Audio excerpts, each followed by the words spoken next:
নাফরমানির মাতলামিতে এই পরিমাণ উল্লাস, এই পরিমাণ অসভ্যতা, এই পরিমাণ অশ্লীলতার বেহায়াপনা, এই পরিমাণ নোংরামি, যে যেন মাতাল হয়ে গেছে, যেন হুঁশ নাই, যেন অন্ধ হয়ে আছে। এইভাবে বারবার আব্বা, আমি একটা ছেলেকেও বললাম, এমন যেন দুর্ভাগ্য না হয় রে আব্বা, এক বছরেও কোনো দিন, আমি প্রত্যেক দিন এটা একবার হলেও বলি আমার এ কথা, 365 দিনে আল্লাহর একটি বছরে একদিনও ফজরের নামাজ একদিনও পড়তে পারলা না, এমন দুর্ভাগা, এমন বদনসিব, এমন হাইওয়ান, এমন জানোয়ার কেমনে হইলা? মুসলমানের ঘরে এমন নিকৃষ্ট সন্তান কেমনে হইলা? এমন নিকৃষ্ট জানোয়ার হইলা কেমন? 365 দিনে একদিনও, এক বছরে কপালে একটা সেজদা জোটে নাই ফজরের। ছি ছি ছি, 60 বছর একটা হায়াত পার করে ফেললো, একটা লাইন কোরআন শরীফের একটা পৃষ্ঠা শুদ্ধ করে পড়তে পারলেন না, এমন বদনসিব হায়াত কেন হইল? এমন একটা লম্বা হায়াত শেষ করে ফেললেন চাচা, এত লম্বা বয়স শেষ করলেন, 60 বছর 50 বছরে আল্লাহর কোরআনের একটা পৃষ্ঠা দেখে দেখেও শুদ্ধ পড়তে পারেন না, এমন দুর্ভাগা জীবন শেষ কইরা কবরে যাচ্ছেন। কি নিয়ে যাচ্ছেন? কি নিয়ে যাচ্ছে বলে? এই জন্য বললাম, আল্লাহ তাআলা বলছেন, নবীগণ বলছেন, আহা হে আমার জাতি, কোনোভাবেই তোমাদেরকে নসিহত পছন্দ করাইতে পারলাম না, ওয়ালাকিন লা তুহিব্বুনান নাসিহিন। উপদেশ দাতাদেরকে তোমরা কোনোভাবেই ভালোবাসলা না, পছন্দ করলা না, যে তোমাদেরকে জাহান্নাম থেকে ফিরাইতে চায়, আল্লাহর দিকে ফিরাইতে চায়, কোনোভাবেই তার কথা পাত্তা দিলা না। এই জন্য দোস্ত, বাবা, ভাই আমার, বন্ধু আমার, এটা জরুরি বিষয়। কলিজা যেন এমন না হয়, হৃদয় যেন এমন শক্ত পাষাণ পাথর না হয় যে কোনোভাবেই দিল নড়ে না, সামান্যতম বিবেক নড়ে না, এমন পাষাণ হয়েও না আল্লাহর দোহাই। এ পরিমাণ গুনাহ কইরো না যে দিল আর কোনো দিন তোমার আখিরাত মনে করায় না, আর কোনো দিন কবর মনে করায় না।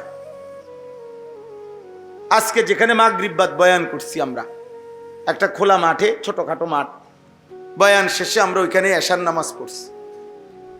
তো এশার নামাজ যখন আমি পড়তেছি, আমরা ঠিক একেবারে মনে করেন এখান দিয়ে আমরা নামাজ পড়িয়ে এই বরাবর এখান দিয়ে 2-3টা দোকান, ওই মাহফিলটার ওইখানে আর কি খোলা জায়গাটা, এখান দিয়ে রাস্তা, এখানে খোলা।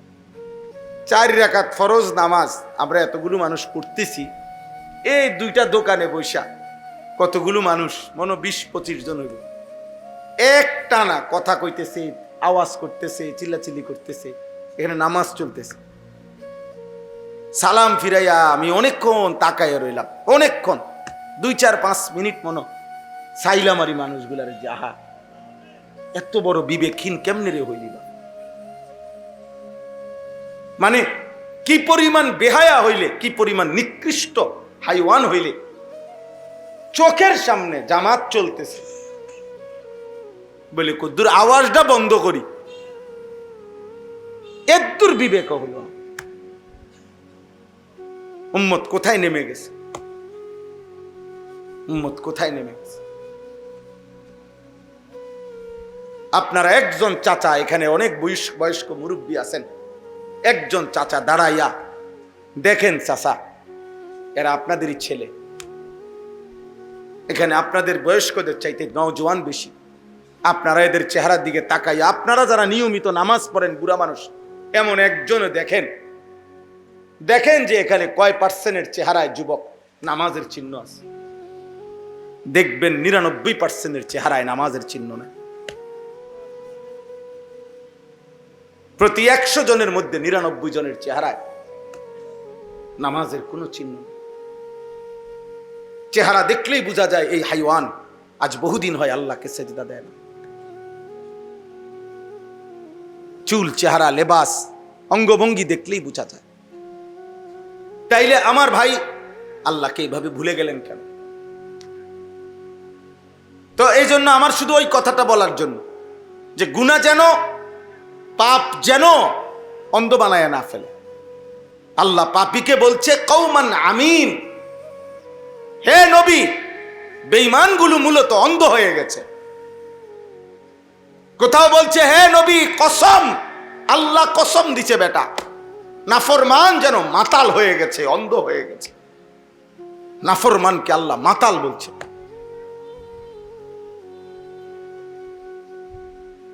মাতাল বলছে। হ্যাঁ হ্যাঁ,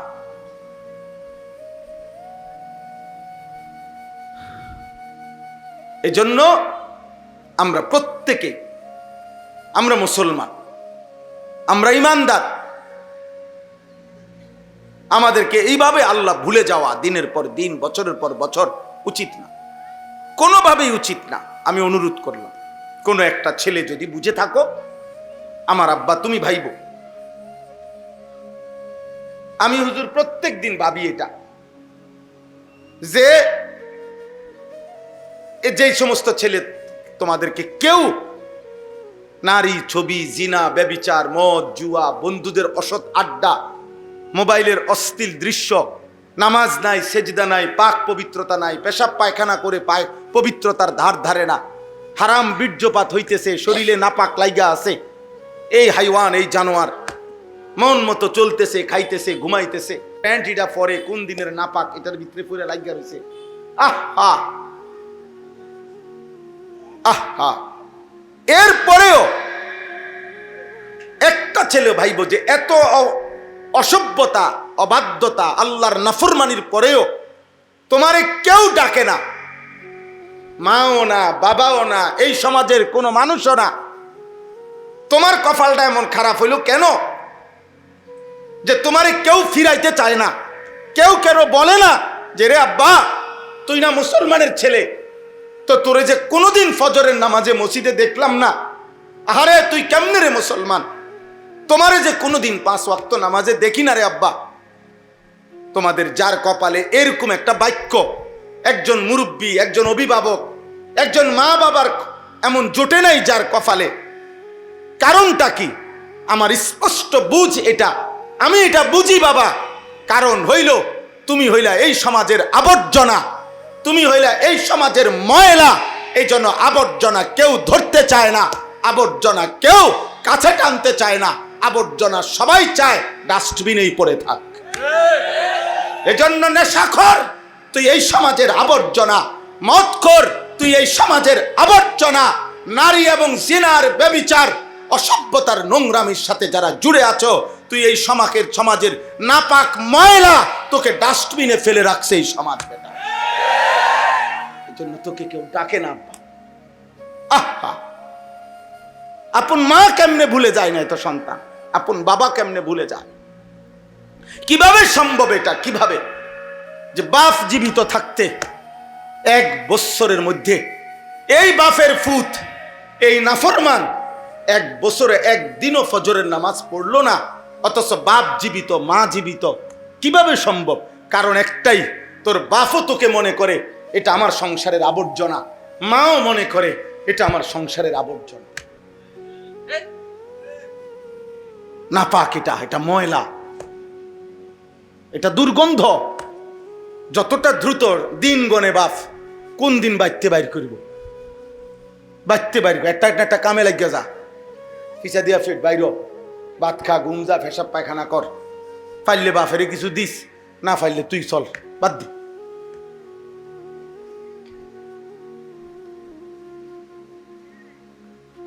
আফসুস। অথচ আমি উদাহরণ বলি, কয়েকটা উদাহরণ বলি, আপনারা বুঝবেন। ছেলের আব্বা তোমরাও শোনো। একজন নবী যিনি আমাদের পিতা ইব্রাহিম আলাইহিস সালাম, আমরা ওনার নাম জানি কিনা? কথা বলেন না। উনি আমাদের পিতা কিনা? হুয়া সাম্মাকুমুল মুসলিমিন। তাহলে আমাদের মুসলিম জাতির পিতা তিনি। ইব্রাহিম আলাইহিস সালামের কয়েকটা উদাহরণ আমি বলি, আপনারা আন্দাজ করবেন, সবাই বুঝবেন, দেখবেন। এক নাম্বার, ইব্রাহিম আলাইহিস সালামকে আল্লাহ তাআলা জীবনে বারবার পরীক্ষা নিছেন। ওয়া ইদিবতালা ইব্রাহিমা রাব্বুহু বিকালিমাতিন ফাআতাম্মাহুন্না। আল্লাহ তাআলা ইব্রাহিম আলাইহিস সালামকে বারবার ইমানের পরীক্ষা নিছেন, আল্লাহর ভালোবাসার পরীক্ষা নিছেন। তাফসীরের মধ্যে আছে কোন বর্ণনায় যে 30 বার, কোন বর্ণনায় আছে 70 বার, মোট 70 বার অথবা 30 বার আল্লাহ তাআলা ইব্রাহিম আলাইহিস সালামের পরীক্ষা নিছেন। প্রত্যেক পরীক্ষায় তিনি ফার্স্ট ক্লাস ফার্স্ট হয়েছেন, মানে গোল্ডেন এ প্লাস পাইছেন। ফাআতাম্মাহুন্না, শতভাগ পূর্ণ উত্তীর্ণ হয়েছেন। এরপরে খেয়াল করতেছেন আপনারা, এরপরে আল্লাহ বললেন ক্বালা ইন্নী জাইলুকা লিন্নাসি ইমামা।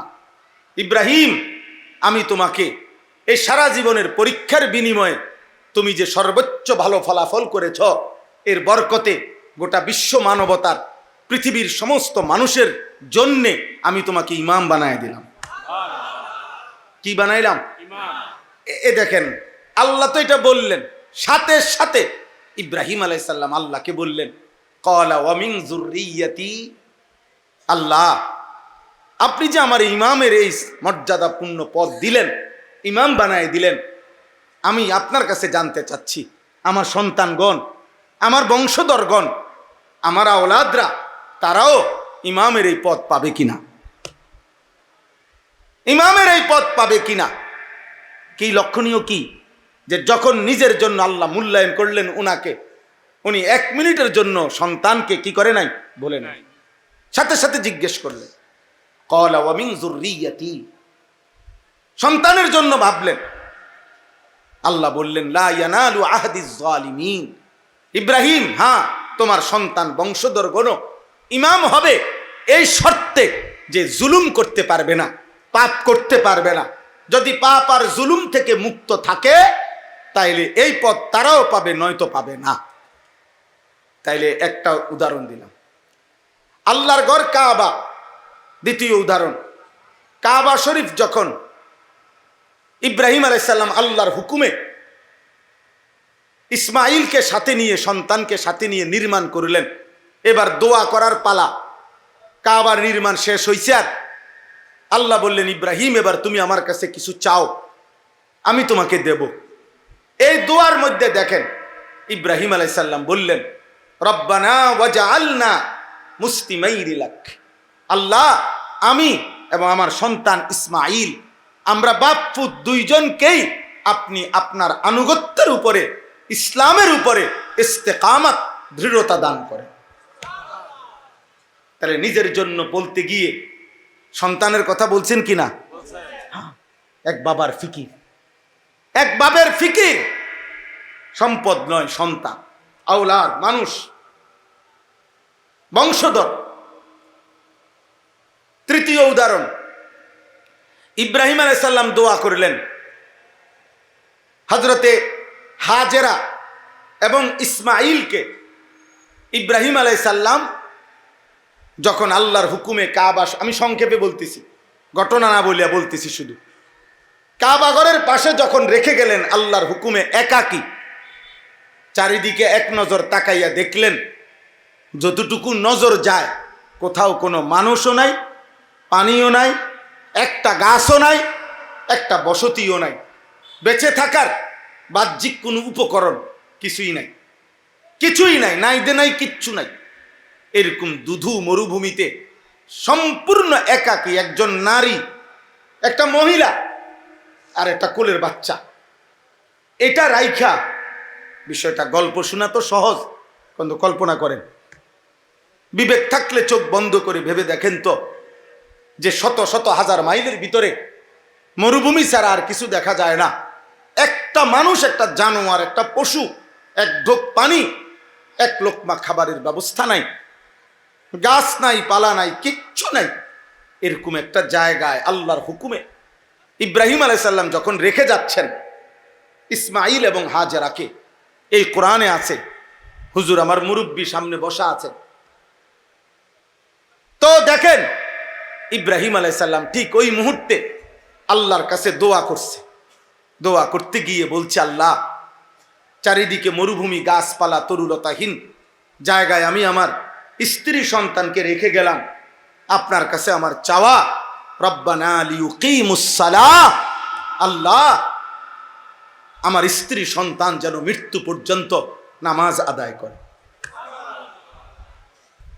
এই পরিস্থিতিতে যেখানে এক ঢোক পানির ব্যবস্থা নাই, খাবারের ব্যবস্থা নাই, সেখানে এক বাপের ফিকির সন্তানের নামাজ, এক স্বামীর ফিকির স্ত্রীর কি নামাজ।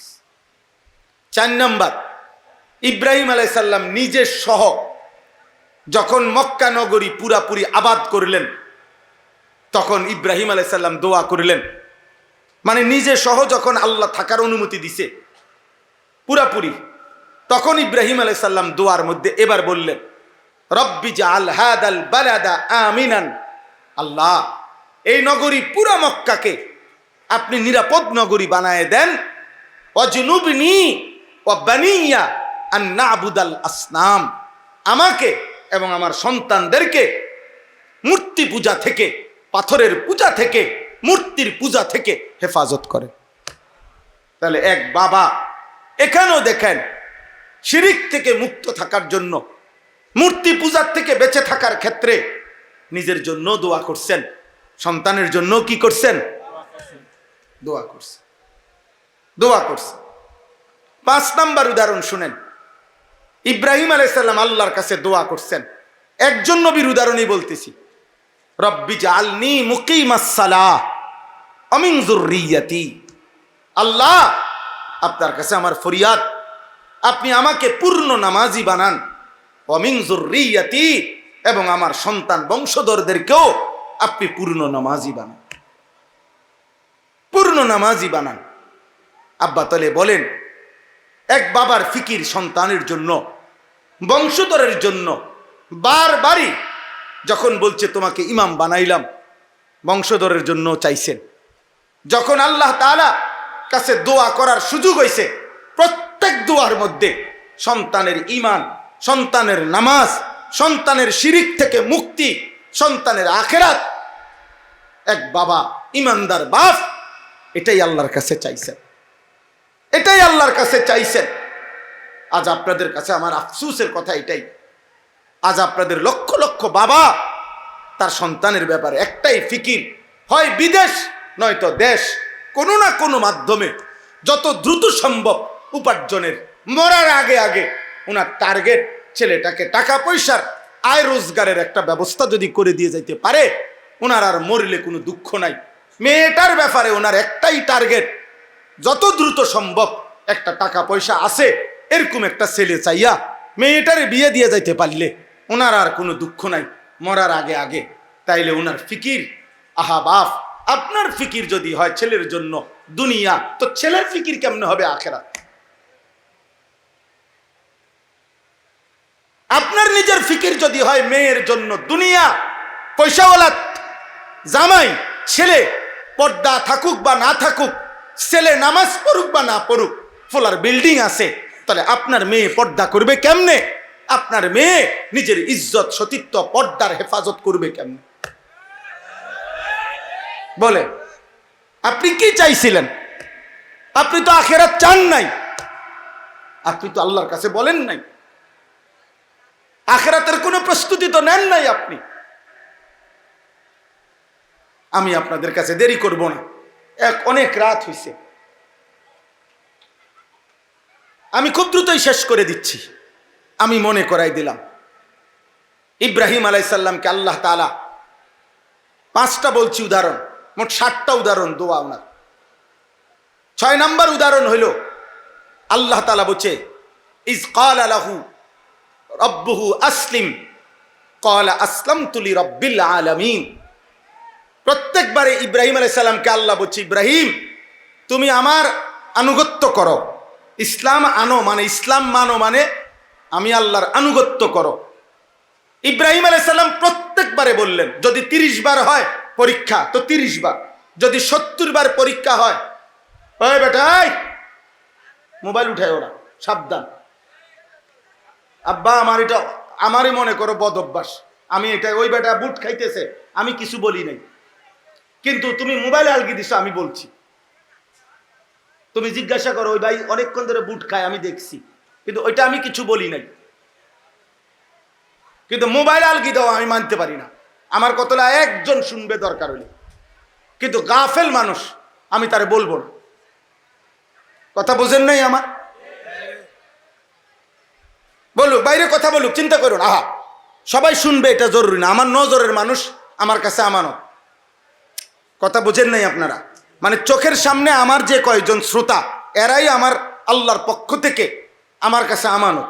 আপনাদের সময়ের হেফাজত করা, আপনাদেরকে কিছু বলা, এটা আমার জিম্মাদারি, কিন্তু বাইরে যে তারে আমার জিম্মাদারি না। কথা বুঝেন নাই এখন?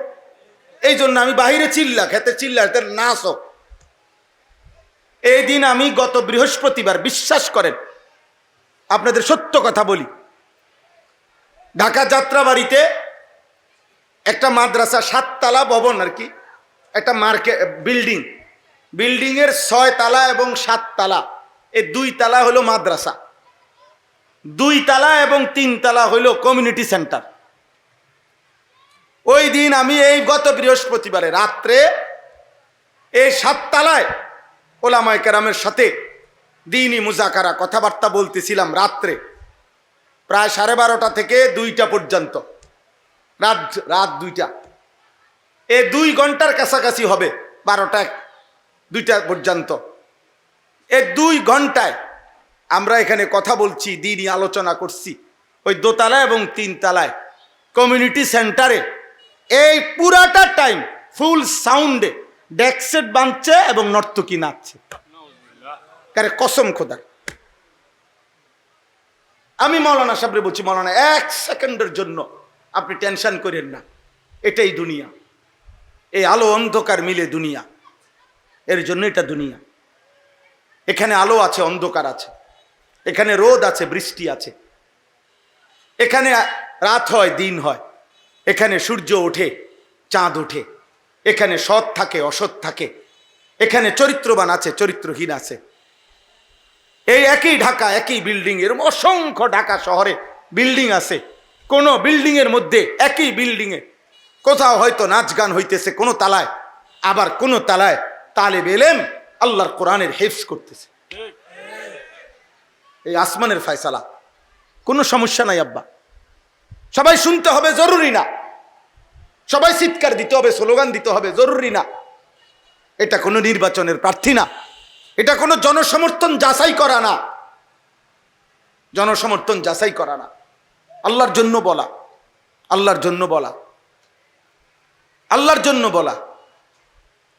তো বলতেছিলাম ইব্রাহিম আলাইহিস সালামকে আল্লাহ বললেন, ইব্রাহিম আসলিম, তুমি আমার আনুগত্য করো। যদি 30 বার বলে থাকে 30 বারই বলছে, যদি 70 বার পরীক্ষা নেয় তো 70 বারই ইব্রাহিম বলছে আসলাম তু, বিনা প্রশ্নে আমি আপনার আনুগত্য করলাম। আসলিম মানে হইল ইসলাম, মূলত বলা হয় শর্তহীন, যুক্তিহীন, তর্কহীন আল্লাহর কথা, রসুলের কথা নিশ্চিন্তে মেনে নেওয়া, এটারে মূলত বলে ইসলাম। এশকাল করলে, আপত্তি করলে আর কি হয় না। এই জন্য কোরআনুল কারীমের মধ্যে আল্লাহ বলছে, দেখো মিনার প্রান্তরে ইব্রাহিম প্রশ্নহীন সন্তানকে জবাই করতে রেডি, ইসমাইল প্রশ্ন ছাড়া নিজে জবাই হইতে রেডি। একজন জবাই করতে প্রস্তুত, আরেকজন জবাই হতে প্রস্তুত। এই প্রেক্ষাপটটাকে, ওই মুহূর্তটাকে আল্লাহ কোরআনে বলছে ফালাম্মা আসলামা, যখন বাপ পুত আমার আনুগত্য করলো। তাহলে বোঝা গেল ইসলাম তখন হয় শর্তহীন, প্রশ্নহীন, যখন আনুগত্য হয়। ইসমাইল সেদিন যেই আনুগত্য দেখাইছে ওই সময় হয় ইসলাম। ইব্রাহিম যেই আনুগত্য দেখাইছে কোরবানির মুহূর্তে, ওইটাই ইসলাম। ওই পর্যন্ত পৌঁছা পর্যন্ত আমিও মেহনত করা দরকার, আপনিও মেহনত করা দরকার, মেহনত করা দরকার যে আমার মালিকের ফয়সালার সামনে আমার কোনো কথা নাই, আমার কোনো কথা নাই, আমার কোনো কথা নাই। হযরত আয়েশা রাদিয়াল্লাহু তাআলা আনহাকে এক মহিলা জিজ্ঞেস করছে নবীজির জামানায় যে আম্মা জান, আমরা মহিলাদের যখন মাসিক ঋতুস্রাব হয় তো রমজান মাসে যদি হয় রোজাও ছেড়ে দিতে হয়, নামাজও ছেড়ে দিতে হয়, কিন্তু রোজা পুনরায় কাজা করতে হয়, নামাজ কোনো সময় কাজা করতে হয় না, এমন কেন? বিষয় একটাই, মাসিক ঋতুস্রাব, কিন্তু রোজা কেন কাজা করতে হয়, নামাজ কেন কাজা করতে হয় না? তখন আম্মা জান আয়েশা রাদিয়াল্লাহু তাআলা আনহা কোনো যুক্তি না দেখাইয়া তিনি শব্দ শুধু বলছে হা কাদা আমারা রাসূলুল্লাহ সাল্লাল্লাহু আলাইহি ওয়াসাল্লাম। বলছেন আরে বেটি কি জিজ্ঞাসা করলা, আল্লাহ রসুল এভাবেই বলেছেন, এটাই দিন, এটাই শরীয়ত, এটাই আল্লাহর ফয়সালা, এটাই নবীর ফয়সালা, এখানে তোমার যুক্তি তালাশ করা, প্রশ্ন উত্থাপন করার কোনো দরকার নেই। এটা দিন, এটা ইসলাম। তো আমার বলার উদ্দেশ্য হলো ইব্রাহিম আলাইহিস সালাম যখন বললেন আসলামতু, আল্লাহ আমি আপনার নিঃশর্ত আনুগত্য করলাম, তো এরপরেই পরীক্ষা শেষ, আনুগত্যের পরীক্ষায় উত্তীর্ণ, ইসলামের পরীক্ষায়, প্রতিবারের পরীক্ষায়। তো এর পরের আয়াতই হলো ওয়াসা বিহা ইব্রাহিমু বানিহি ওয়া ইয়াকুব।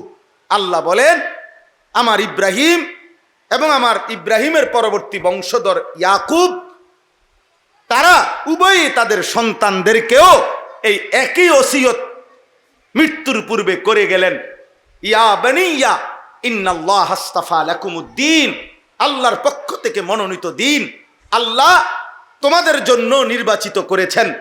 হে আমার সন্তানগণ, ফালা তামুতুন্না ইল্লা ওয়া আনতুম মুসলিমুন, তোমরাও মৃত্যু পর্যন্ত আল্লাহর আনুগত্য চূড়ান্ত করা ছাড়া মৃত্যুবরণ করো না, কবরে যাইও না।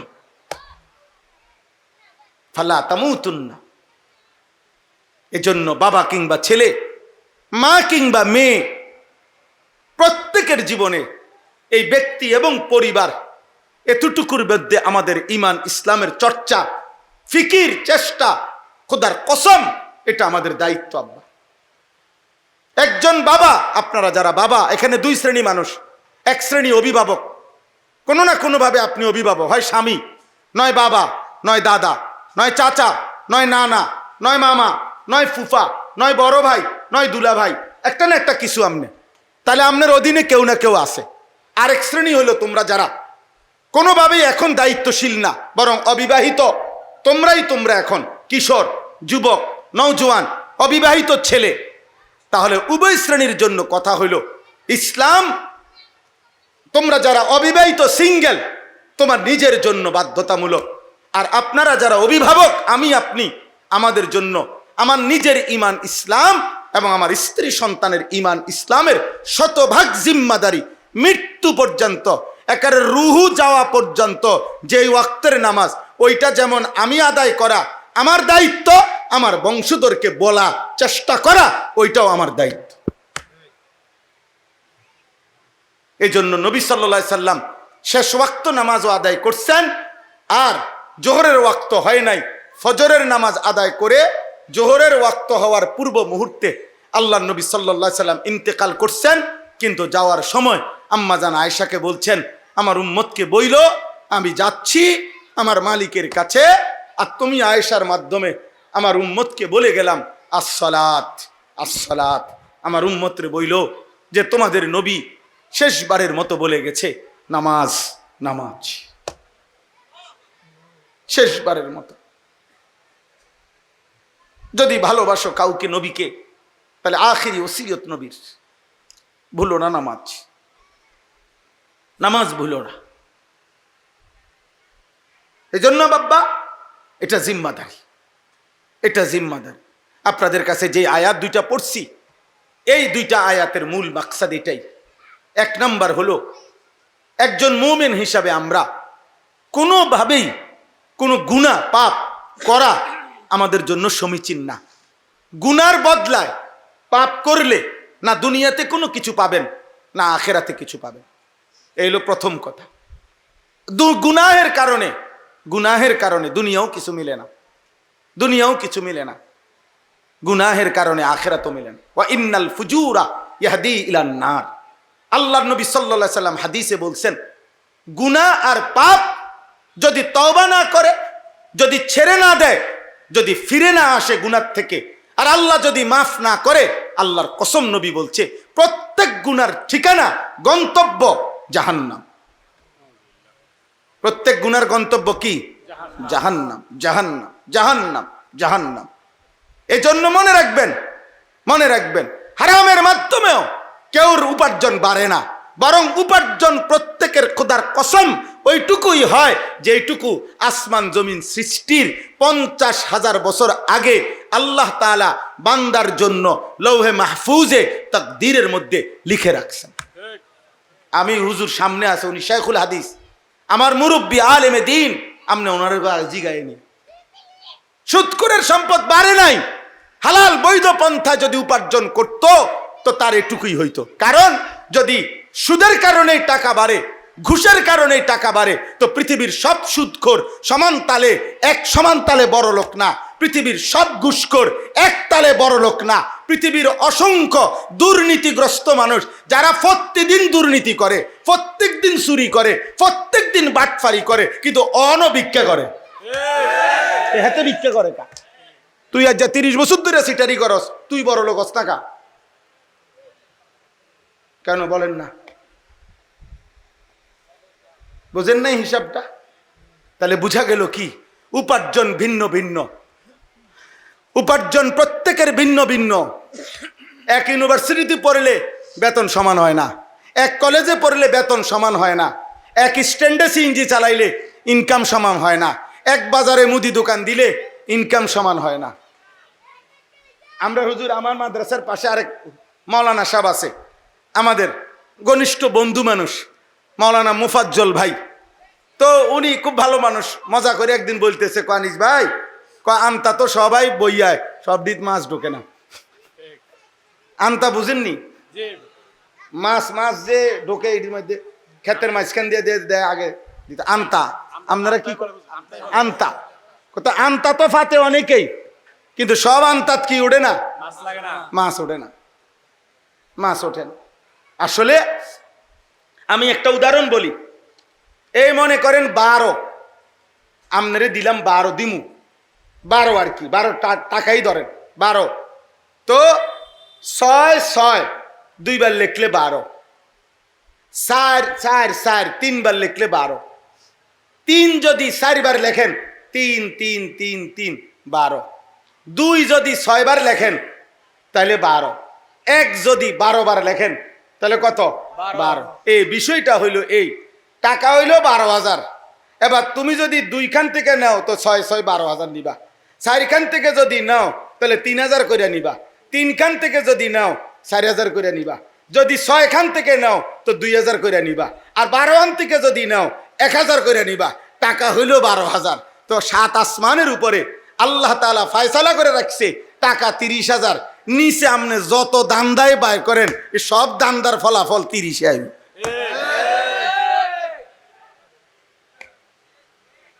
আপনি 6 করে নেন, আর 4 করে নেন, 3 করে নেন, আর 2 করে নেন, আর 1 করে নেন, ফলাফল আসবে কত? 12। হ্যাঁ, এটা বুঝা উচিত। কুল্লুন ফি কিতাবিম মুবিন। আল্লাহ কোরআনে বলছে রিজিকের পূর্ণাঙ্গ ফয়সালা। ওমা মিন দাব্বাতিন ফিল আরদি ইল্লা আলাল্লাহি রিজকুহা ওয়া ইয়ালামু মুস্তাকাররাহা ওয়া মুস্তাওদাআহা কুল্লুন ফি কিতাবিম মুবিন। আল্লাহ বলে রিজিকের প্রতি লোকমা, প্রতি ঢোক পানি, প্রতিটা নিঃশ্বাস দুনিয়ায় আমি যাকে যেটুকু দেব, আল্লাহর কসম আল্লাহ বলছেন আমি স্পষ্ট তাকদীরের মধ্যে আসমান জমিন সৃষ্টির 50,000 বছর আগে লিখে রাখছি, লিখে রাখছি।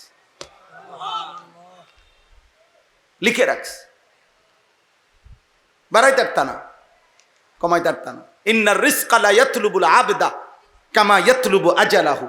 নবীজি বলেন সাল্লাল্লাহু আলাইহি ওয়াসাল্লাম, মৃত্যু যেমন কাউকে খুঁজে নেয়, আল্লাহ নবী বলেন কসম রিজিকও এভাবে বান্দাকে খুঁজে নেয়। মৃত্যুকে যেমন ডাকতে হয় না, মৃত্যু নিজেই খুঁজে নেয়, রিজিকও ঠিক তেমনি ভাবে খুঁজে নেয়। আমার ছোট মেয়ে আছে 4.5 বছর বয়স, এ কয়দিন টানা আজগা 10-15 দিন রূপালি আম, না রূপালি আম হয় দুপুরে নয়তো রাত্রে গেলে প্রায় সজাগ থাকে আমার মেয়ে। তো আমরা বাপ জি এক লগে মা আম খাই প্রতিদিন, 2-4টা বা 2-3টা আম।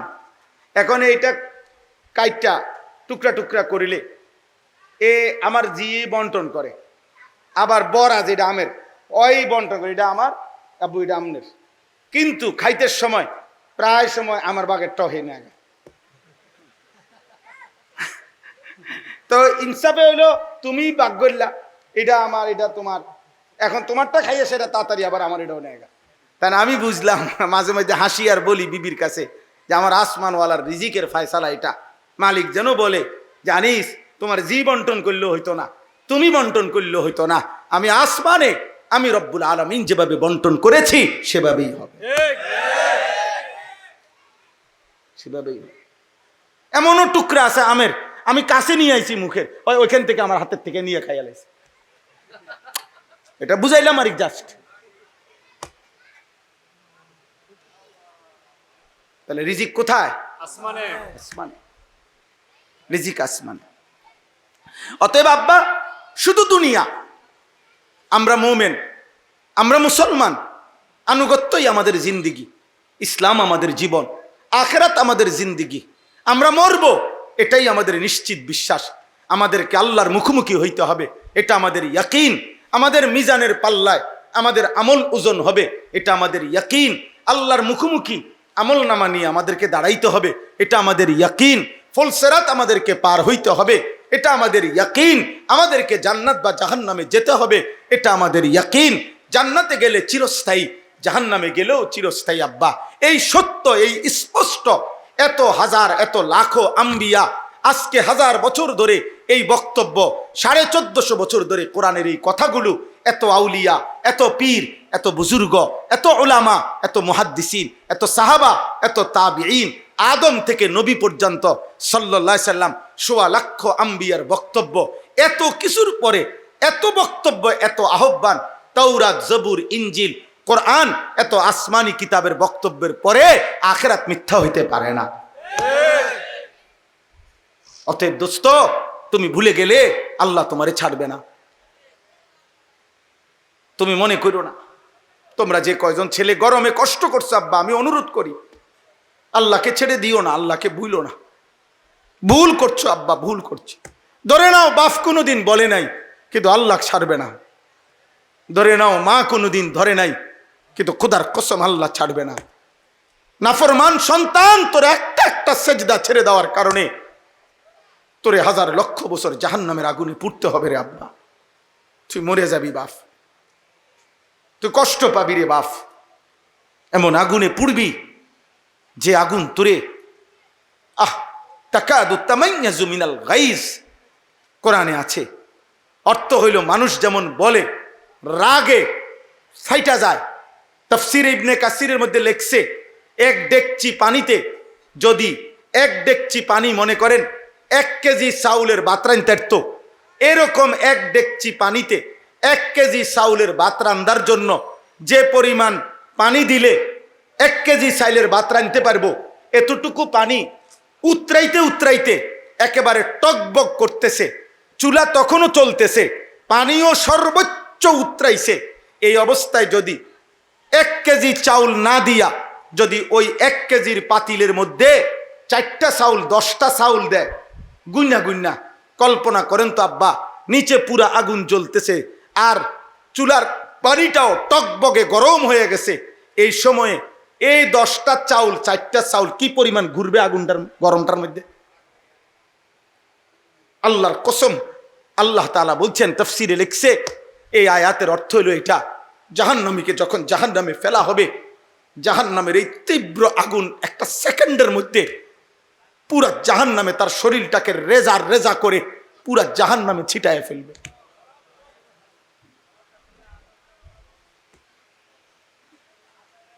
তাকাদু তামাইয়াজু মিনাল গাইজ, মনে হবে যেন রাগে ফাইটা যাইতেছে।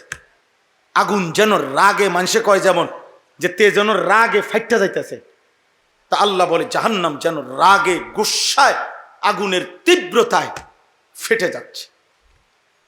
নবীজি বলছে ইয়াহতিমু বাদুহা বাদান, জাহান্নামী দেখবে জাহান্নামের আগুন এমন উত্তাপ, কক্সবাজারের ঢেউ দেখবেন মনে হয় যেন এত জোরে ঢেউ আসে, একটা ঢেউ যেন পিছনের টাবার সামনেরটারে গিল্লা ফেলে, মানে এটার ভিতরে নিচে ফালাইয়া দেয়, এটা আবার উঁচু উঠে যায়, পরেরটা যেন আরো উঁচু উঠে যায়, এটা যেন ওইগুলারও ডাইভাইয়া নিচে ফেলে। আল্লাহর নবী বলেন জাহান্নামের আগুন এত তীব্র হবে যেন এক আগুন বাকি আগুন রে গিল্লা একটার ভিতরে ঢুকায় ফেলতেছে। প্রিয় সন্তান, প্রিয় বাপ, আল্লাহকে ভুলবেন না।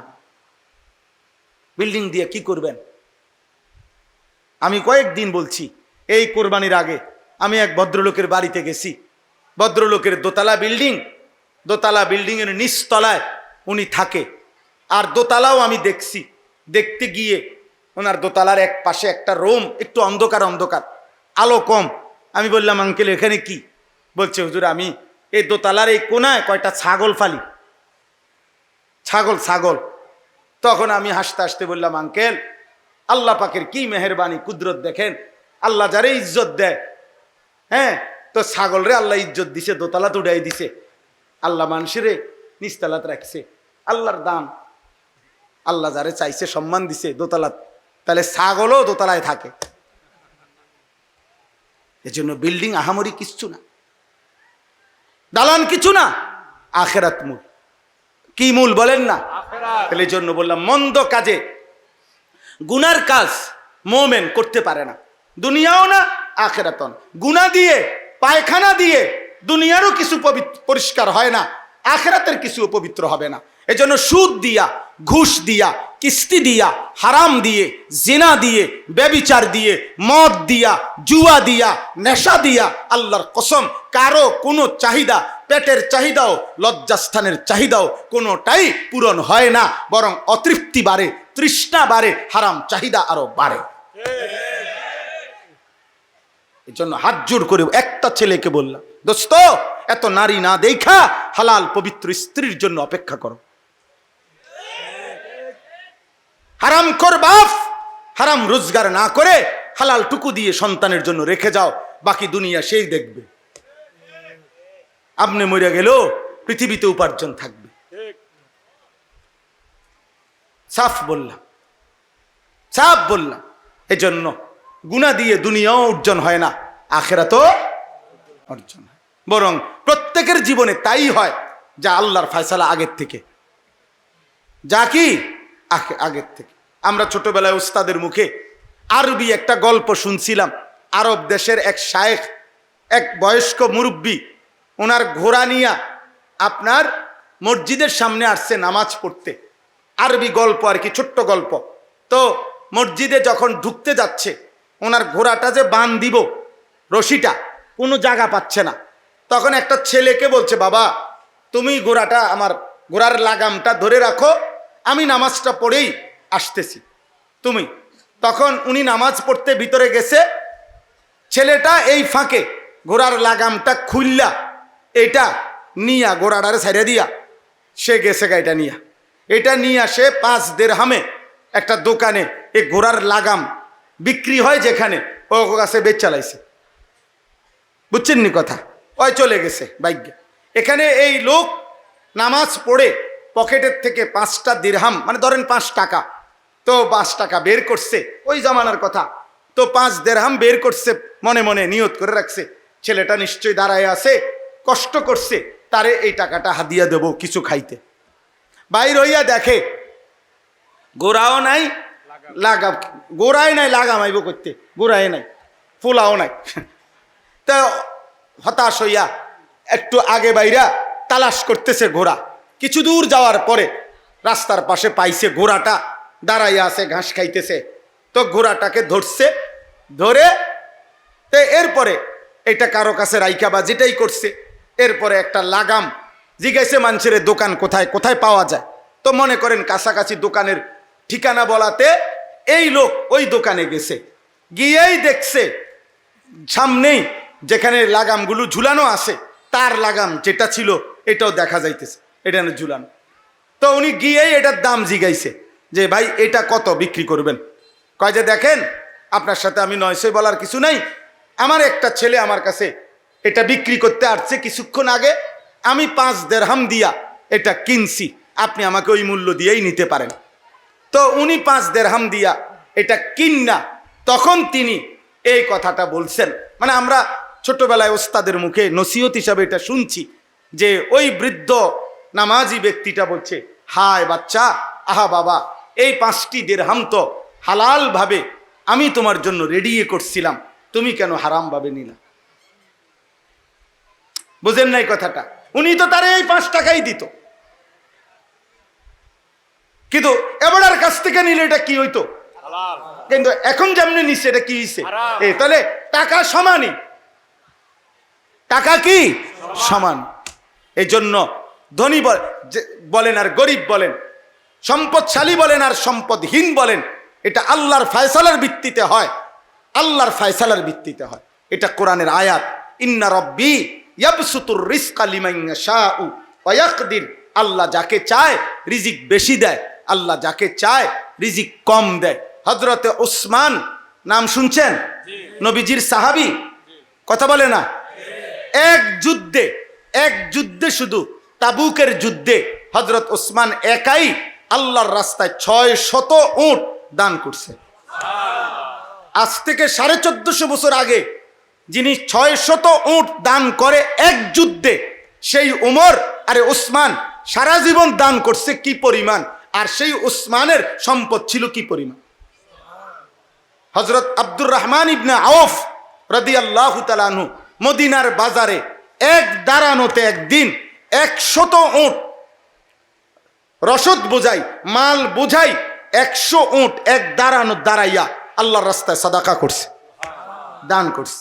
ওনার ব্যবসা কত বড় ছিল।